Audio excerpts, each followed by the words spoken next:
Does your child struggle to keep friends? Maybe they interrupt too much, say the wrong thing, or melt down in a game, and suddenly they're left out. It hurts. Not just them. It hurts us too. Watching your child sit alone at recess or not get invited to playdates can break your heart. But here's the truth. ADHD kids are often funny, creative, full of energy. Friends love that.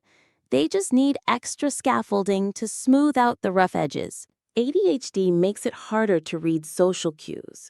Waiting your turn, knowing when to stop talking, handling teasing, all of it takes more effort. My son used to dominate every game. He'd shout rules, correct others, even walk away when things didn't go his way. The other kids pulled back. At first, I thought he was being bossy. Later, I realized he didn't have the flexible thinking skills to bend and adapt. The good news? These are skills, not fixed traits. Social success can be taught, just like math or reading, if we give clear steps, model scripts, and create chances to practice safely. The surprise? Social growth doesn't come from lectures. It comes from practice. You can't just say, be nice, and expect change. Kids need scripts and reps. Think of it like sports. You wouldn't throw a kid into a game without drills first. Social drills matter too. For us, that meant practicing things like saying, "Can I play?" instead of barging in, saying, "Good game," even when losing, taking a breath when teased instead of lashing out. At first, it felt robotic, but over time, those scripts became natural and friendships started to stick. Here's how to support social growth step by step. Part A, social scripts. Number 1, joining in. Can I play? Instead of just jumping. Number 2, turn taking. Use visual talking stick at family dinner. Number 3, handling loss. Script, good game, handshake. We'll open tips to improve social skills and highlight join-in scripts, turn-taking, handling loss.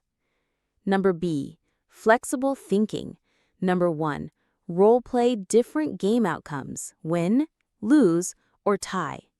Number 2, practice compromise. We'll play your way first, then my way. Number 3, build a reset routine. When upset, step back, deep breath, rejoin.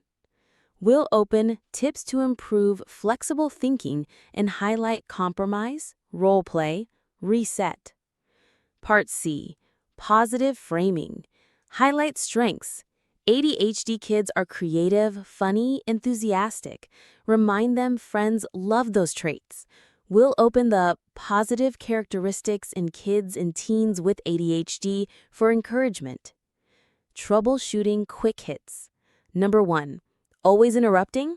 Practice hand raise at home. Number 2, can't handle losing? Play short, low-stakes games first. Number 3, get stuck? Offer 2 choices. Number 4, left out? Practice join-in script daily. With practice and scaffolding, social skills become second nature. Within weeks, my son wasn't the bossy kid. He was the funny, caring one others wanted to be around. He still made mistakes, interrupted, got frustrated, but now he had tools to repair. "Sorry, I'll wait," or "Let's try again." That repair skill was the real win. Seeing your child go from lonely to laughing with friends is priceless, and it's possible. That's why I built the 29-page ADHD parenting bundle. Because social growth doesn't come from shame, it comes from tools.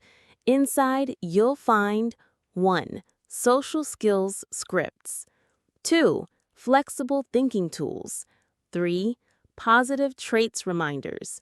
4, coping skills for kids and teens. And so much more. It's ready to print and use today. Role play at home. Share with teachers. Practice at play dates. Pick 1 page, print it, and try tonight. If joining games is the battle, start with the script card. If handling loss is the issue, start with the good game practice. Comment friends or social and tell me what you'll try. Tomorrow in day 12, we'll look at morning routines, how to get out the door without chaos.